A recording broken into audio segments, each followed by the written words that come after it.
So hopping into the next scenario. So we got a 25-year-old female that weighs 100 pounds at a height of 5'4". She works as a warehouse manager 6 days a week and loves to play jazz. Her name is Janet Lee. Her background involves volleyball in high school. She's been doing Brazilian Jiu-Jitsu for 3 years. So get this. She's actually pretty active, more active than Devin. She's a blue belt in Brazilian Jiu-Jitsu, and she has an occasional lower back pain. Why does she want to gain weight? She wants to gain about 20 pounds, similar to Devin, because although she laughs, she hates being referred to as little or small. Okay. 20 pounds. She wants to get about Brazilian Jiu-Jitsu. They're fast. Gets about like 120-ish. Yeah. What is that? Bantamweight? All right. So first, let's go back to Dan. Dan, give me your program. Oh, shit. I closed it out. All right, Scott, give me your program. I was really hoping to build off of him. All right, let's build off of Dan. So I like that you threw in that she plays jazz. I'm going to divert and again look at the psychology behind it. So with this person, she used to play volleyball apparently. What's her age? 25. 25. So through college, didn't play collegiate sports, maybe recreationally, but did Brazilian Jiu-Jitsu. So I look at, and also likes jazz. I look at this as somebody who actually has a good handle on stress management. So maybe she can handle a little bit more volume. Maybe we factor that into our program. No. So especially something like Brazilian Jiu-Jitsu, you've done it maybe. Did Taekwondo. We've hugged. Either way, martial arts, for those who haven't done it, it is pretty rigorous on the body. I would describe Brazilian Jiu-Jitsu more or less as like a physical chess. You are tired after it, but you kind of get this euphoric feeling afterwards. Your body is feeling pretty good. You could be tired, but there is some form of recovery in that too, but you also need to recover from that. So anytime we're designing a training program, especially for the athletes I'm working with right now, we want to factor in what they're doing outside of there that could also be contributing to stress on the body, and then what things are contributing to stress management. So maybe her doing jazz, that might be stress management. Maybe Brazilian Jiu-Jitsu could be a little bit of added stress, but she's doing a lot of isometric holds. She needs a lot of range of motion for that too. Also, because of the injuries that could be associated with that, we don't want her going into that incredibly sore, incredibly maybe having some predispositions because she just did a massive lift, or maybe she's a little weaker going into that training session. So she might also, again, either of these individuals, if they're not currently doing a resistance training routine, we would want to find that out ahead of time. Probably makes sense to ramp them in. Again, probably makes sense to do that 2 to 3 times a week. If she's already doing Brazilian Jiu-Jitsu, maybe she's somebody who could be introduced to 1 to 2 times a week and then scaled up later on. If her goal is for gaining pounds of muscle, I would say resistance training is key, or the priority there. We would also have to talk about what her priority is, because she might come to us and say, I want to gain this, but Brazilian Jiu-Jitsu is still my priority. And then maybe that says, okay, well, you're not going to get as fast dramatic results as you would if you had maybe were a sponsored bodybuilder, you had every nutrition, every meal planned for you, designed by a personal chef, or you're an actor or actress who has 6 weeks to prepare for the superhero role. You have everything at your disposal to make that your number one goal and priority. You can get the fastest results possible by any means necessary. For this, she's got some other things in her life. She has a Brazilian Jiu-Jitsu. Maybe she has friends and stuff outside of that. Maybe she has social situations that we want to take a look at as well. But she also has some lower back pain. So I can't really jump her right into these large axially loaded lifts. That's the ones where you have a bar on your back or you're holding a weight that kind of compresses the spine a little bit. I might want to take a look at the reason behind that first, maybe get some medical clearance, see what type of treatment she's done for that in the past. So main things that are jumping out, maybe she has a disc type issue, maybe she just has tight muscle spasm, or it could be related to what she does on a daily basis, which could be working in a warehouse. Maybe she's holding stuff in front of her stocking shelves. That's going to get your lower back to fire a lot just to keep her holding things up. That might not be a disc issue at all. That could just be her back is kind of constantly going into extension. We need to get her into flexion a little bit, do some breathing exercises, reverse exercises, backward sled drag, stuff like that. So even though her goal is to build muscle, and a lot of the best exercises for that are going to be your squats, your deadlifts, your big exercises, those are all also extension based. That might be a lot on top of her her job that you said was stocking shelves, or warehouse manager. So I would just want to make sure boxes. So either she's lifting the boxes or maybe she's managing and having other people do that. I'd want to pay attention to what she's doing frequently, but there are ways to load the legs in more of a flexion bias, going more into reverse, stuff like that just helps balance out and not contribute more to the problem there. As far as nutrition, again, same story. I want to see what she's doing right now. We could take all her metrics, look at her height, weight, look at her predicted activity level, look at her desired amount of meals per day or things like that. And we can go through these different calculators, the one we use at the district, the precision nutrition calculator, and we'll get kind of a ballpark target goal of calories. But at the end of the day, I want to know what their maintenance is right now based on what they're doing. So I think the best snapshot for that is really looking at their activities, looking at their current training level, what they're doing currently, and then also looking at what they're eating on at least a three-day basis, maybe longer, maybe as much as a week, depending on how much they're comfortable with. And then saying, okay, this is what in inputs and outputs, what calories in, calories out are contributing to their current body weight. And now I have a starting point to either add some calories or add some resistance. Now, on top of that, and I also wanted to mention for the previous guy, that's going to be a fluid number because we're adding in training. That means we're adding in some calories out. We're going to tip the scale on the opposite end of that. So we don't necessarily just need to put him or her into a calorie surplus based on their current resting. We might have to adjust for the added resistance training, added calories out that we're putting on based on that, which is also why a ramping process might be effective because they can slowly adjust to that instead of doing something dramatic, jumping into a quick routine where 1 week they're burning X amount and the next week they're burning a lot more than that. Gotcha.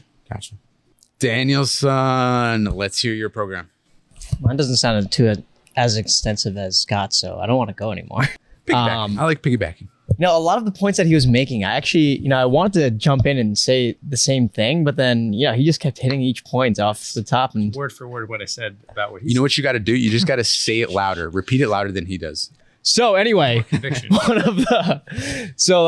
of like what we were talking about with Devin before, one of the first things we always want to take a look at for, what's her name again? Janet Lee. Janet Lee is kind of taking a big snapshot of her overall lifestyle to kind of figure out who is she? So I like the fact that she's already active. She has a lot of hobbies. She seems more interesting than Devin, to be honest.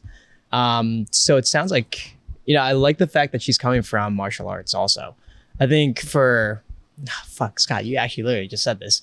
People who have been able to do this, they more likely than not can probably handle a lot more than somebody else who's never done any kind of combat sports in general, or at least from what I've noticed, they're able to handle a little bit more on that end.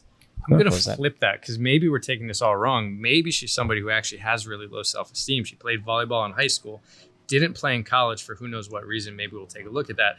But then is doing Brazilian Jiu-Jitsu. And then on top of that, she wants to gain 20 pounds. I'm leaving. I was going to say, because she doesn't want to be considered small. You missed that important part. She doesn't want to be considered small. But it's also the most insecure people who are the most ferocious. You got to remember that. Correct. They have something to prove. But maybe what's best for her is not to gain 20 pounds. And it's our job to let her see that and maybe help her find some confidence in some other things and maybe slowly get her there. Well, the thing is a lot of people come up with these goals. They just kind of throw mud on the wall and see what sticks. So they come up with the 20 pound. That's where I was going from. It's 20 pounds. Okay. They don't know that they want a big squats, don't know bench, what or 20 deadlift. Pounds look They like. don't know what 20 pounds look like. They just say, hey, I want to weigh 120 pounds. Or I want to weigh X amount of pounds. Or sometimes the doctor will tell them that as well. You're underweight, you're overweight. Sometimes their own looking parents at some random ass scale from BMR. And then they're on their way. Or not, is it BMR? And then they're on their way. And then on their journey, they discover fuck me. that they don't really care about the weight. They really don't care about the weight. They actually care more about other things. Maybe they care more about the aesthetics. Maybe they care more about the athleticism. Maybe they care more about the strength. Maybe they care about the technique. Maybe they care about many other factors, and they fall in love with something else. Or the community, or do something else. Honestly, sometimes the best thing that somebody can do when starting a new program and they haven't done anything is just fucking do something. Okay, so for Janet Lee, I'm sorry guys, we got deviated from the course. Janet Lee, give me a program. I want her just to start lifting. You want her to start lifting? Yeah. Okay, how would you program her lifts? So similar to with what's his name, Devin again. Probably start her off with somewhere between 2 to 3 times a week. Factor in for the fact that obviously she is going to be already doing Brazilian Jiu-Jitsu. What kind of split? If we're doing 2 days a week, then probably some sort of push and pull as well. I usually like to do something. something. Like 3 days? Push, pull, full. You don't do leg. You don't have your own sole leg. I like to. The reason that I do this, and I find it's beneficial, is just because if somebody's only coming in a couple days a week, I'd like to get a little more overall volume, but kind of space it out instead of crushing somebody with one muscle group where it's like they can't walk for the next few weeks. More likely than not, they're not going to want to come back in, especially for somebody brand new. So I usually like to go in with a full body workouts where they can feel like they worked, they can get a good training stimulus, but then not feel like one particular muscle group is absolutely dead where they're not going to want to come back. See, I agree with you, but I also recently switched several of my clients who were doing 3 days a week to a big lower day, big upper day, and then a full day. And this is somebody new though. Correct. That is that true. was exactly what I was going to say. I think because this is a client who started to maybe see a little lower training stimulus. He kind of adjusted to the routine and the training program. And then we made the switch and he came in and basically said, my legs were crushed and my upper body was crushed. And then that full body day kind of hit most of the like accessory stuff, the split stance exercises, the ones that are just better for being a human, the triplanar movements. And it kind of like just hit all these other areas that maybe we needed to just top off, but we were able to get everything in a week and the training stimulus was very high. But I do think that's more for a high performing athlete or somebody who's progressed through an initial training phase. So just generally speaking, I told what I was about to say. I didn't want to interrupt, but I was so excited to say it. Just generally speaking for the both of them, because we spoke very broad about each individual, but now let's speak even broader. Volume. How much volume in terms of training would you prescribe each individual? Not each. Let's say both of them. Let's kind of treat them both the same.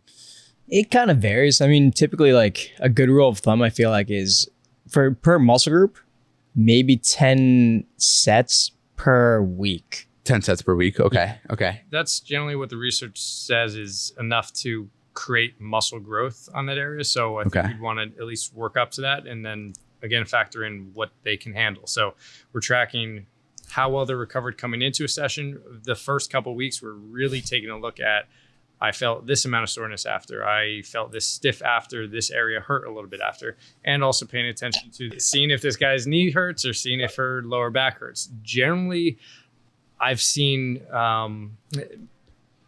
women or smaller boned athletes, maybe people who have a training history like volleyball and Brazilian Jiu-Jitsu that's very full body. They can generally handle a little bit more volume, but also people with lower body weight generally can, with certain exceptions, mainly because the weight that they're lifting is a little bit lower. I was going to say, I think Janet having some experience in some physical activity probably has a higher rate of recovery.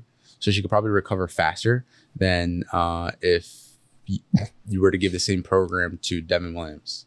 So, sometimes I guess the way I would approach things sometimes is I would start off with the split. I like the push, pull, full body. I'm sorry. I like Dan's. I do like it. Sometimes I will go to push, pull legs, I think that solely depends on for me, it depends on if I'm trying to implement certain exercises, which again, for strength and for size, I think the compound exercises, and this might be a little biased because I am a power lifter, squat, bench, deadlift, but also just to practice the three movement patterns that the human movement system goes through, a squat, a hinge, and a press pattern.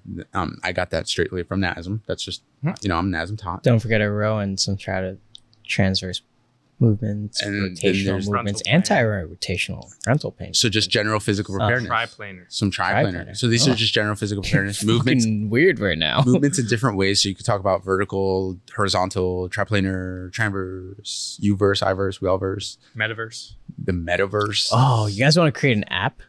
And so you guys, you go through, put them through this phase. I would manipulate more than anything volume. Honestly, I think that the exercise